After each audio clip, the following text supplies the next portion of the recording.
Welcome, welcome, welcome. Sorry, guys. I don't know what happened there at the beginning. I usually have this set up for it to automatically start the intro, and things went a little sideways there. So I'll be clipping that when it comes to the recorded version. But thank you for being here. If you're here this evening, this is TransParents. This is our 62nd episode, Manufactured Outrage and Misinformation Campaigns. I'm not entirely sure if Jenny's going to show. We knew that she was going to be out of town in an area that might not necessarily have the internet capabilities for her to be here. And she also isn't feeling well. So she said she was going to go steam her face, her head, to see if she could open it up. And she might come on, she might not. So if you're new here, this is TransParents. I am Amber. I go by she, her pronouns. You can find me at TikTok at Moonchild77. And Jenny, who's my co-host, you can find her on, I know, TikTok and Blue Sky at Transloving Mama. I believe YouTube as well. She's kind of moving her stuff over there. Making sure I don't have any comments here. It doesn't look like it so far. So for this week, we're looking at how misinformation becomes policy and how outrage becomes a weapon. From near shutdowns to streaming boycotts, the stories dominating the headlines aren't just about budgets or cartoons. They're about power, control, and the deliberate erasure of trans people from public life. We'll break down the false claims that nearly triggered a government shutdown, the smear campaign against Netflix for airing a gender-inclusive show, and the silencing of gender in Texas classrooms. And we'll talk about the difference between boycotting a company for political speech, like Disney, versus boycotting one for simply affirming a trans child. So with that, let's move into the first segment. Make sure I don't have any comments here. So the first part we're going to go into is the shutdown misinformation machine. Let's start with the shutdown.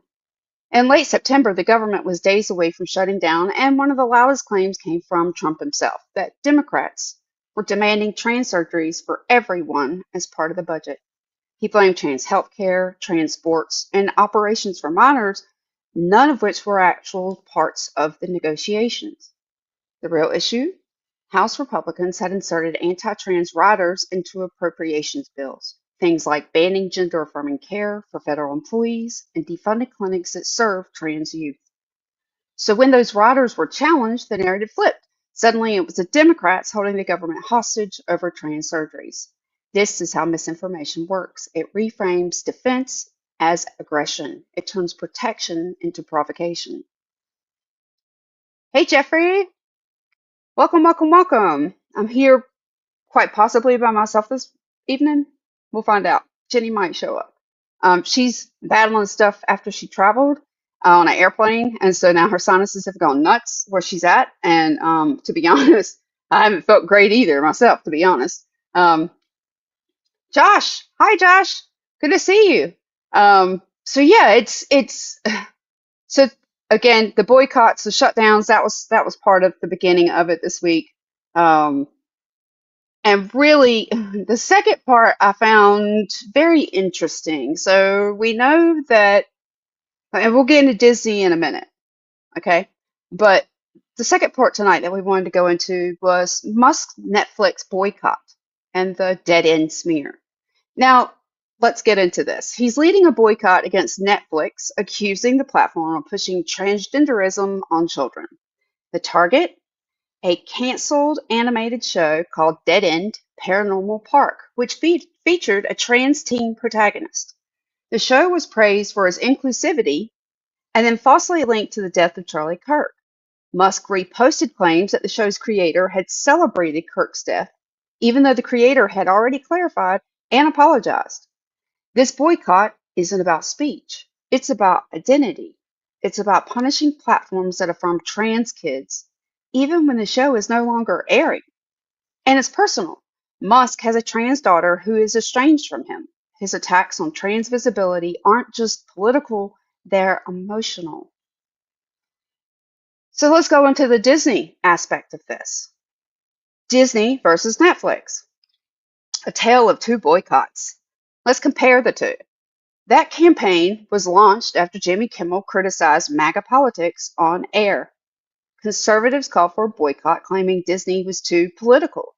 But that was about speech, a comedian expressing an opinion. The Netflix boycott is different. It's about character, a child, a story. And one of these boycotts is being framed as dangerous to children. Here's the truth. Millions of children grow up watching cisgender, heteronormative programming, and some of them still turn out to be trans, non-binary, or queer. Visibility doesn't create identity, it affirms it. And you don't hear the LGBTQ plus community accusing cis creators of pushing their beliefs on queer kids. And that's the difference. Not just in opinion, but in respect. One side demands erasure, and the other side only asks for space. That's the double standard. When a cis man mocks MAGA, it's political. When a trans child is affirmed on screen, it's indoctrination. And that tells us everything about what these campaigns are really targeting. So segment 4. And this is, again, where these kinds of misinformation push policy. Texas colleges are now silencing gender. In Texas, the silencing is now institutional. Texas Tech University System issued guidance that professors in biology, nursing, and psychology can no longer discuss gender diversity, even when it's medically relevant. That means no mention of trans patients in nursing curriculum, no discussion of gender identity in psychology, no acknowledgement of intersex conditions in biology. This isn't just censorship, this is malpractice. Students are being trained to ignore reality. Professors are being told to erase silence. And trans people are being made invisible in the very fields that are supposed to serve them, like everybody else.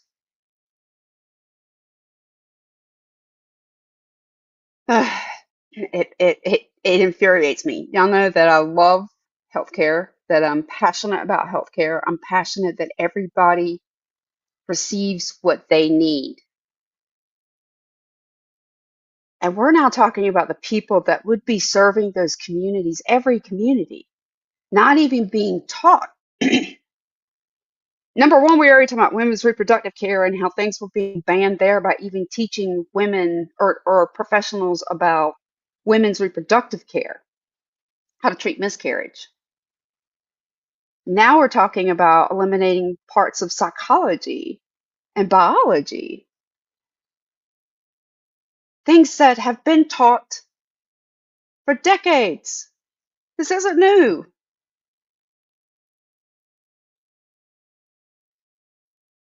And that means that then patients, that's who's going to get the harm. The people that go into the hospital, that these professions are supposed to serve. I took a Florence Nightingale oath when I started nursing school. And some do that one, and then some do the Hippocratic oath. Do no harm. This is harm. And now we're pushing harm in policy.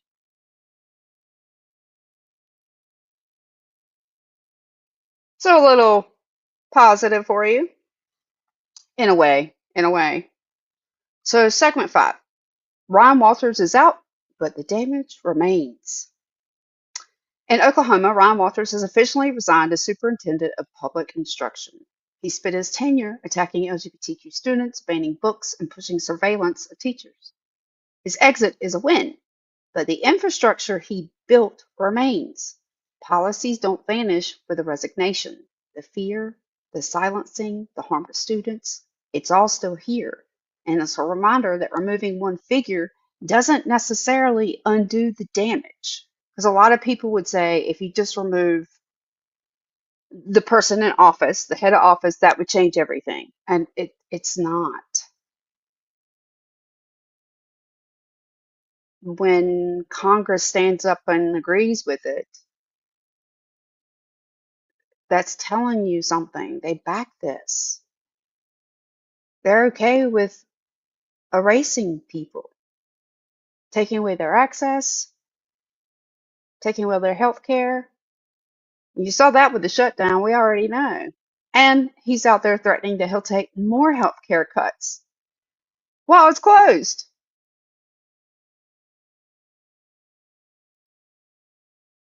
These are things we need to watch out for. We've seen these before. I've talked about this. We have seen these before. So, reflections. What does it mean when identity is treated as a threat? Identity, when treated as a threat, means that simply existing, being visible, being affirmed, is reframed as dangerous. It means that trans kids on screen, trans patients in clinics, trans students in classrooms are treated not as people, but as provocations. How do we respond when misinformation spreads about our communities? We name it, we correct it, we refuse to let it shape policy because silence is complicity and misinformation thrives in silence. Last week at the end of the show, I go to YouTube. Actually, it didn't show up for the processing takes a while on YouTube. And so the comments don't necessarily process for 24 hours. And so we never saw these while we were on screen, but the next day pops up 19 comments of misinformation. Quite a bit of it was from the UK. There were a couple that were LGBT groups that were very anti-T, and they were coming out full throated, and it was just like, wow. Um, we had to like remove several, like block users on YouTube from coming to the account, and it was all misinformation, and it was all set up as like a political, and none of this is political. I'm not coming at you telling you politics because I want you to be political about it. I want you to see how they're making something that should be about humanity, about treating human beings with love and kindness. They're weaponizing that. And compassion isn't a weapon. Empathy isn't a weapon.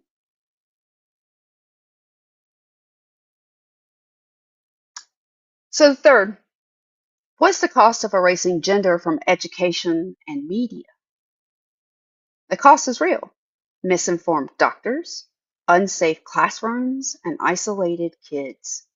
And the long term cost is a generation raised to believe that trans people don't exist or shouldn't. And when gender is erased from curriculum and culture, it's not just trans people who suffer, it's truth itself. And we're watching things be rebranded as truths that aren't truths just because a particular person says it. Scientists don't go out and make certain statements and claim it because that's their opinion. It's because they've done lots of research and data and papers to back up what they're saying. And when we create policy on a belief against another sect of people, that dominoes very quickly. Like what we saw in Chicago this week. Blackhawks, children being zip-tied. This is in our country. We're not talking about another country. We're talking about right here.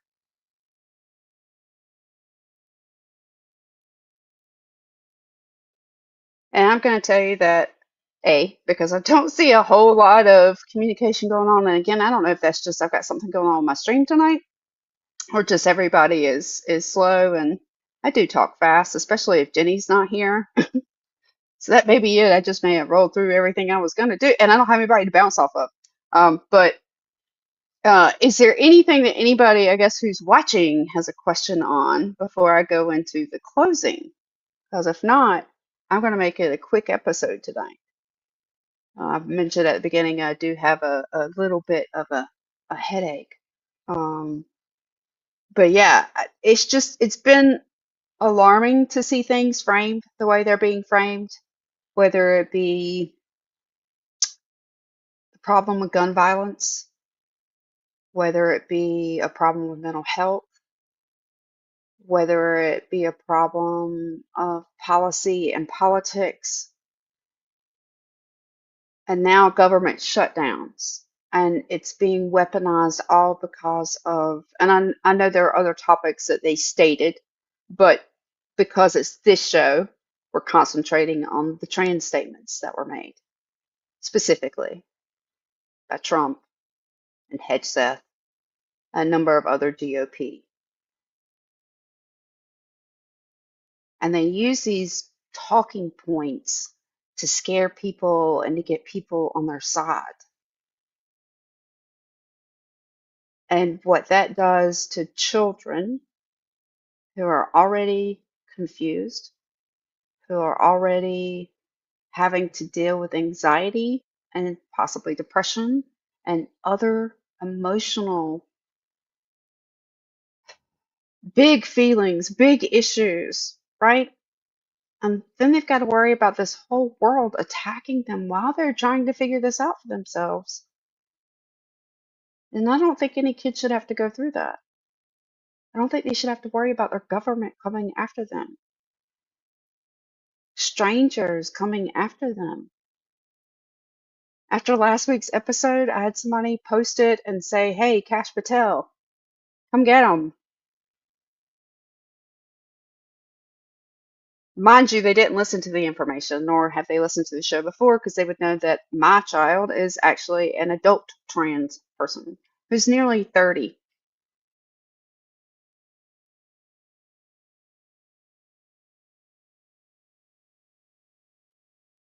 But if we keep saying that people are, well, if we keep putting labels out there on people, this is how people get hurt. And we have people in office right now who like to use a lot of labels and cast people in different colors and in different lights that aren't truth. And when you do that, you're putting people in the crosshairs of some very extreme ideologists. Not all of them. I certainly don't think all of them are, but there are enough to be worried. I wonder if tagging LinkedIn themselves will get us in the doghouse. They've kind of shown us which side they're on. I mean, that may have been it, but I'll tell you, Cooper, I tagged LinkedIn because this happened last week too, when I went to put comments or resources, and this had never happened before on LinkedIn. When I went to put resources out there, they let me post them, and within, I don't know, an hour to an hour and a half, they were gone. And so I posted them one at a time, and that seemed to keep them. So this week, when I started posting the resources for this episode, I did them one at a time, the same way. And LinkedIn took them down 4 different times. That's why you'll see in the comment section that I tagged LinkedIn and LinkedIn editors and LinkedIn help and asked them why they were taking resources down. Hey, Lisa. And just so everybody, this is what I was responding to Cooper's comment, because I had tagged LinkedIn and was like, why are you removing the comments? Why are not the comments, but the resources for the show? Like, I don't want to spit this stuff out and you go, where is she pulling this from? So if I'm actually telling you quotes or telling you certain people said things, I'm giving you articles that link to that information. I'm not out here just making it up as opinion. I want you to see where I got that information from. So you can, and there's multiple resources on it, but to be honest, like, I'm fighting to get LinkedIn to let me put 4, 5, 6 resources on there. So I'm certainly not going to go list 18. The same comments or the same links that I put out on LinkedIn, I'll tell you that I put out on YouTube, and YouTube never takes them down. Makes you wonder, doesn't it? And I know they're trying to push Cooper. They are trying to push trans stuff down, way down, way down. But I think that's funny. They still get taken down if you want to trigger words. Well, I mean, I can't do that. Like, I'm literally, like, all I did, Cooper, was put sources, one, and then literally put the link in. That's it. And they were removing it probably because there's words like transgender in or misinformation within the actual title of the article. But that's the article. So yeah. So that's why I tagged them as many times as I did this week on this because I was tired of it. Like it's 2 weeks in a row now that they've stripped the comment or all I'm doing is putting sources. I'm not putting anything else out there. It's just like sources for this week. Here you go. And then I just got to where I just post the link, click, that's it. So yeah, I had to tag them to keep them up there. Once I tagged them, they never took them down again. But they took them down 4 times in a row. Like I posted the comments and they took them down, or posted the sources, they took them down. All 6. I posted them again, all 6. 3 times, all 6. 4th time, I called them out. I called them out first, and then I started putting the articles back. Think of that whatever you will. And if they're listening, so be it. I'm not going to sit here and pretend like it's okay to call people horrendous names. We've lost respect for people. And that's not a partisan line. That's our morality. How do you treat people?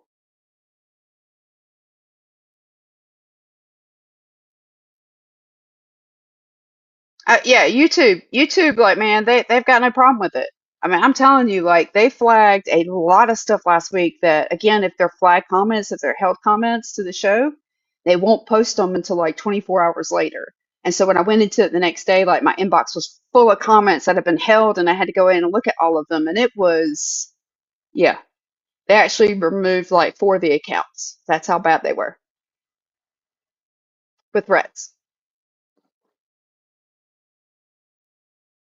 Um, it's a volatile issue. But I argue it's a volatile issue because certain people keep gaslighting it and keep inflaming trans people as something and framing them to be something they aren't.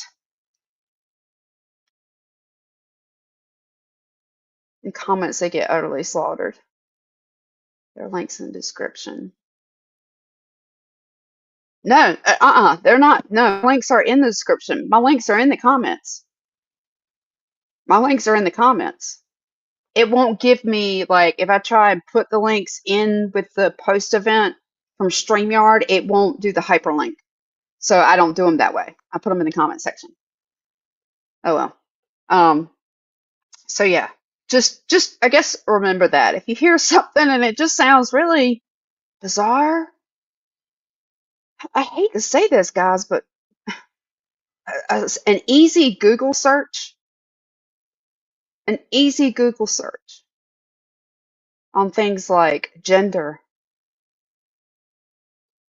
intersex, they will, it's, you will see. Unless he's gotten a hold of Google and gotten them to change it to. Depending on the platform, you'll get the truth. And that's a shame. But I refuse. Jenni put some stuff out there. We're not, I get it. I get it. You want to scare people. And a lot of things that they put out there, we 2 or 3 episodes back, we talked about the EOs, and just because it's an EO doesn't mean that's true. Because it's still got to be passed, the funding's still got to go behind it, it's still got to be checked through. And half the times he says stuff that is completely in violation, and we have to wait for it to go all the way up and see how far the Supreme Court is going to let this slide. How far are you going to come out and tell the American people that you don't care about the law? You don't care about precedent, Centauri. We get it. We see it. I mean, it's plainly visible in front of our faces. So yeah, just keep that in mind. Oh, hey Charito. Good to see you. We're actually probably going to close down early tonight. I was telling them Jenny wasn't feeling well, and honestly, I'm not 100% either. Um, it's been a brutal few days. I'm having some side effects from my last infusion treatment, and yeah, uh, so it's just been I feel like I got flu. I don't have the flu, but that's kind of how I feel. Maybe only a verified channel is allowed to link in comments. I don't know. I don't know. I've had a really good experience with them, to be honest. Like as far as like TransParents go, like they're very on top of it. They send me a survey every 3 months to make sure that they feel like their moderation is covering everything it needs to cover. If there's improvements that we need made, um, they really do kind of look out for. And like they put stuff out there before that has said that if we had trouble to get in contact with them, and they're faster to respond. Like if I get weird comments on like my own channel, they don't respond nearly as quick as if it's on my TransParents channel and somebody says something and I send a report. They are very fast to go after it, chase it down, and fix whatever's going on, which has been very helpful, to be honest. LGBTQ and kid. Yeah, I mean that's another one. I mean there's so many places that you can go and find good resources, honestly. Um, Aaron Reed is a great place if you're looking at policy and where to keep up with tons of information for the trans community. Aaron Reed is certainly one to follow. Aaron in the morning, she's a Substack. She has a legislative tracker that you can keep up with, like that not quite minute to minute, but I think every 15 minutes or so it's updated. So that sucker is like constantly telling you what's going on across the nation and state to state. That is one of the best resources out there if you're in the United States listening and you need to know what's going on and you want to track these things. That's a great resource. Next week, I do believe we're having a guest. Actually, the next 2 weeks, we're going to be having guests come on. I know next week, I believe one of Jenny's friends and my friends, I know her from TikTok, is coming on and will be with us. And then the week after that, we've got a group that I'm not entirely sure, but we're going to be working on something together that will be a big resource for the LGBT community, particularly the trans community, and if they need help getting out of where they're at. So stay tuned for that. That'll be in the next 2 weeks, or that one will be in 2 weeks. Like I said, next week is, I believe, India will be with us. And so thank you so much for being here this evening. I think I am going to go ahead and just close this out. Um, it does not look like my co-host is going to make it, which is okay. She wasn't feeling well, and I'd rather her recover for next week. So this week's stories aren't just about budgets or boycotts. They're about the deliberate erasure of trans lives from policy, education, and our culture. But every time they try to erase us, we resist. Time they try to criminalize us, we show up louder. Visibility is not violence. Advocacy is not extremism. And love is never a crime. If you want to continue this conversation, connect with us on LinkedIn or YouTube, share your thoughts, your experiences, and your vision for how we resist this framing. Together, we can refuse to be erased. And with that, guys, thank you for joining us, and we will see y'all next week. Good night.